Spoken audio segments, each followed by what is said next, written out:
நம்மளுக்கு ஒரு எதிரி இருந்தானா அவன் பொருள் எடுத்து அவனை போடணும். அதுல தானே இருக்கு நம்ம கெத்து. செஞ்சுட்டா போச்சு. இவருக்கு இருக்க ஒரே கவலை என்ன? கிருத்திகா கிருத்திகா கிருத்திகா. எங்க தண்ணி வருதோ இல்ல அக்கா தண்ணி வரணும். என்னடி இது? இந்த நாய் பேசின அசிங்கமான பேச்சுக்கு தான் போலீஸ் அரெஸ்ட் பண்ணி கூட்டிக்கிட்டு போகுது.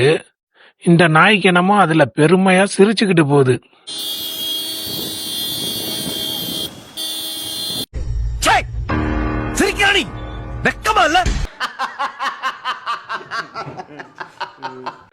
இங்க பாருங்க, மக்களுக்காக போராடின தலைவர் அரெஸ்ட் பண்ணி கொண்டு வராங்க போலீஸ். எவ்வளவு பெருமையா கை காட்டிக்கிட்டு போறாருன்னு பாருங்க. நான் ஜெயிலுக்கு போறேன் ஜெயிலுக்கு போறேன் ஜெயிலுக்கு போறேன் எல்லாரும் பாத்துக்க, நானும் பெரிய ரவுடிதான். நீ என்னடா நாட்டு சுதந்திரத்துக்கடா போராட்டு போன லவடிக்கப்பால் திருட்டு பையன்டா நீ ஒரு திருடன்.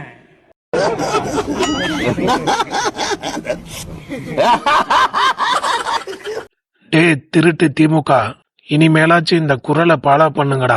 யாகாவார் ஆயினும் நாகாக்க காவாக்கால் சோகாப்பர் சொல்லிலுக்கு பட்டு. உங்களுக்கு குரலும் தெரியாது பொருளும் தெரியாது, இந்தாங்கடா பொருளையும் தெரிஞ்சுக்கங்கடா. ஒருவர் எதை காத்திட முடியாவிட்டாலும் நாவையாவது அடக்கி காத்திட வேண்டும், இல்லையேல் அவர் சொன்ன சொல்லே அவர் துன்பத்துக்கு காரணமாகி விடும். புரிஞ்சதாடா மண்டையா? புரிஞ்சு நடந்துக்க. தெரியாம பண்ணிக்கிட்டு இருக்க.